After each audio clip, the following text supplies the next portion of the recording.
नमस्कार दोस्तों, रात के अंधेरे में देश की राजधानी दिल्ली में मोदी हटाओ देश बचाओ के पोस्टर लग गए। सड़कें मोदी हटाओ देश बचाओ के पोस्टरों से पाट दी गईं। दिल्ली में मोदी जी की इमेज पर यह दूसरा सीरियल हमला था। अभी तक किसी राजनीतिक संगठन ने मोदी जी की इस इमेज पर हुए आत्मघाती हमले की जिम्मेदारी नहीं ली है, लेकिन शक की सुई आम आदमी पार्टी की तरफ घूम रही है। दोस्तों, जैसे ही मोदी जी के नाम के इस पोस्टर अटैक के बारे में पुलिस को पता चला तो बिना एफआईआर दर्ज किए ही उनके हाथ पांव फूल गए थे। अमित शाह जी की पुलिस होते हुए कौन बड़े बॉस के खिलाफ दीवारों पर ये बकवास लिखकर चला गया। इसके बाद दिल्ली पुलिस ने 100 से ज्यादा एफआईआर दर्ज करनी है। ये देखिए, ये वो पोस्टर है जिसमें लिखा हुआ है मोदी हटाओ देश बचाओ। जब दुनिया में डंका बज रहा है, जब चारों तरफ जय जयकार हो रही है, तब बीच दिल्ली में ये किसकी मजाल हो गई जिसने मोदी हटाओ देश बचाओ लिखवा कर चिपका दिया है। ट्विटर पर इमेज रक्षा हेतु आईटी सेल की टुकड़ियां तैनात हैं। फेसबुक पर भी आईटी सेल गालियों की बौछार से इमेज रक्षा कर लेती है, लेकिन सड़क पर इस तरह से इमेज पर हमला हो जाएगा ये किसी ने नहीं सोचा था। दिल्ली में ये किसकी राजनीतिक सेना है जो रात के अंधेरे में सोती हुई आईटी सेल की पीठ पर हमला करके पोस्ट चिपका गई। इस घटना के बाद सबक लेते हुए बीजेपी को अब एक सड़क छाप आईटी सेल बनाने की जरूरत महसूस हुई है, जो अंधेरी रातों में सुनसान राहों पर पोस्टर लगाने वालों पर कड़ी नजर रखेगा। अब सड़क पर इमेज रक्षा अत्यंत अनिवार्य हो गई है। दोस्तों, ये मजाक की बात नहीं है। दिल्ली की सड़कों पर मोदी हटाओ के पोस्टर लग गए हैं। ये बात तो गडकरी, आडवाणी, राजनाथ सिंह भी नहीं सोच सकते। ये बात तो कुछ साल बाद मोदी जी के 75 पार होने पर भी कोई नहीं सोच सकता। मोदी हटाओ की बात अगर कोई ब्रह्म ऋषि भी कह दे तो भी देशद्रोह माना जाएगा। और कुछ करमजलों ने तो दिल्ली की सड़कों पर मोदी हटाओ देश बचाओ लिख दिया है। यह देश पर हमला है, यह लोकतंत्र पर हमला है। दोस्तों, जब मोदी जी खुद कहते हैं कि हम तो फकीर आदमी हैं जी, झोला लेकर चल पड़ेंगे, तो इस परिस्थिति में मोदी हटाओ की मांग क्यों? पोस्टर लगाने वाले 40-50 साल सब्र नहीं कर सकते थे क्या? दोस्तों, मोदी हटाओ देश बचाओ पोस्टर लगने के बाद दिल्ली पुलिस ऐसे हरकत में आ गई है जैसे दिल्ली पर हमला हो गया हो। गोदी मीडिया के लिए भी ये परीक्षा की घड़ी थी। पुलिस की हालत का सोचिए आप लोग। थाने में एफआईआर लिखने वाले आदमी को समझ में ही नहीं आ रहा था कि वो पुलिस वाला है या कचहरी का टाइपिस्ट है।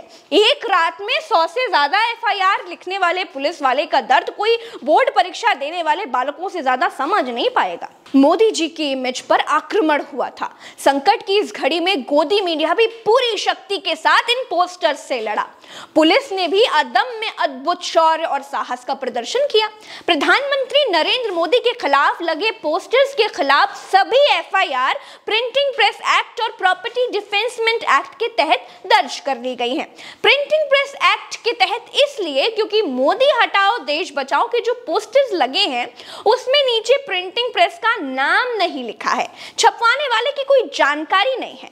अरे, अगर छपवाने वाला अपना नाम लिखवा देता, प्रिंटिंग प्रेस वाला अपना नाम लिख देता, तो जो नोबेल गोदी मीडिया मोदी जी को दिला रही थी लेखन के क्षेत्र में, वही नोबेल प्रिंटिंग प्रेस और लेखक को मिल जाता। ये भी तो हो सकता था कि इतना तगड़ा नारा लिखने वाले को बीजेपी अपनी आईटी सेल में भर्ती कर लेती भाई, लेकिन नाम न लिखवा कर पोस्टर लगाने वाला इस मौके से अपना हाथ ही धो बैठा। इस कांड में एक केस और लगाया गया है दोस्तों, जिसका नाम है प्रॉपर्टी डिफेंसमेंट एक्ट। मतलब कि स्याही, चौक, पेंट, पोस्टर से किसी संपत्ति को नुकसान पहुंचाया गया हो या फिर नाम को नुकसान पहुंचाया गया हो, इसकी सजा 6 महीने की जेल और 1000 तक जुर्माना भी हो सकता है। पुलिस ने आम आदमी पार्टी के ऑफिस से निकलते हुए एक वैन से भी पोस्टर जब्त किए हैं। इस केस में 6 लोगों को गिरफ्तार किया गया है। दोस्तों, आज मैं आपको देश के कानूनों का दोमुहापन भी दिखा देती हूँ। इन्हीं पोस्टर्स पर अगर लिखा होता कि मोदी जी फिर से आने वाले हैं, तो दिल्ली में कोई माइका लाल ऐसा पैदा नहीं था जो इन पोस्टर्स को लगाने वालों के खिलाफ एफआईआर दर्ज कर पाता। मोदी जी आने वाले हैं, पोस्टर्स लगाने वालों के खिलाफ एफआईआर लिखने वालों के हाथ कांपते। फिर उसमें प्रिंटिंग प्रेस वाले का नाम ना लिखा होता, उसमें छपवाने वाले का नाम ना लिखा होता, कोई फर्क नहीं पड़ता। दिक्कत ये नहीं है कि मोदी हटाओ देश बचाओ के पोस्टर सही हैं या गलत है। दिक्कत ये है कि भारत में कानून पक्षपाती है, न्याय एक तरफा है। संस्थाएं अगर ठीक से काम करती तो ना मोदी हटाओ वाले की हिम्मत होती कि वो दीवारों पर पोस्टर चिपका पाता, और ना ही थैंक यू मोदी जी वालों की हिम्मत होती कि कहीं भी दो बांस गाड़ करके देश के वैज्ञानिकों का क्रेडिट प्रधानमंत्री को थैंक यू मोदी जी कहकर दे दिया जाता। मोदी जी ने कौन सी परख नहीं हिलाई थी जो कोरोना की वैक्सीन उन्होंने बना डाली, लेकिन थैंक यू मोदी जी था, क्योंकि श्रेय लेना आवश्यक है, इमेज की बात है ना। ये देश अगर ये कह सकता है कि मोदी जी को लाओ, तो ये देश मोदी हटाओ भी कह सकता है। अगर ये देश एक बार फिर मोदी सरकार के पोस्टर्स दीवारों पर देखकर खुश हो सकता है, तो इस देश को मोदी हटाओ देश बचाओ के पोस्टर्स अश्लील, भौंदे, भद्दे और बेढंगे नहीं लग रहे हैं। लेकिन जब प्रधानमंत्री पत्रकारों के सवालों के जवाब नहीं दे सकते, जब उनकी सरकार सवाल पूछने वाले पत्रकारों को नहीं झेल सकती, तो पोस्टरों में तो सीधा मोदी हटाओ लिखा हुआ है। लोकतंत्र में राजा अगर तारीफ का आदी हो जाए, आलोचना ना झेल पाए, विरोधाभास वाले विचारों को जगह ना दे पाए, तो आप समझ लीजिए कि वो राजा आत्ममुग्धता का शिकार है। उसे जनता की आह से कोई मतलब नहीं है, उसे तो बस वाह सुनने की आदत हो चुकी है।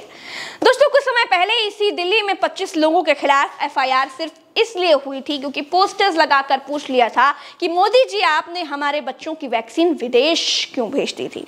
मोदी हटाओ पोस्टर्स मामले में आम आदमी पार्टी कहती है कि मोदी सरकार की तानाशाही चरम पर है। पोस्टर्स में ऐसा क्या आपत्तिजनक है जो इसे लगाने पर मोदी जी ने 100 एफआईआर कर दी? पीएम मोदी, आपको शायद पता नहीं, पर भारत एक लोकतांत्रिक देश है, एक पोस्टर से इतना डर क्यों? दोस्तों, दिल्ली पुलिस कहती है कि 2 प्रिंटिंग प्रेस फर्म को ऐसे 50-50 हजार पोस्टर्स बनाने के ऑर्डर्स मिले थे।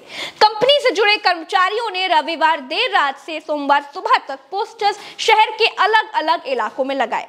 पुलिस ने प्रिंटिंग प्रेस का नाम प्रकाशित न करने के आरोप में मालिकों को गिरफ्तार कर लिया है। मोदी हटाओ वाले पोस्टर्स जनकपुरी, तिलक नगर, उत्तम नगर, विकासपुरी, सुभाष नगर इलाके में मेट्रो पिलर्स पर लगाए गए थे।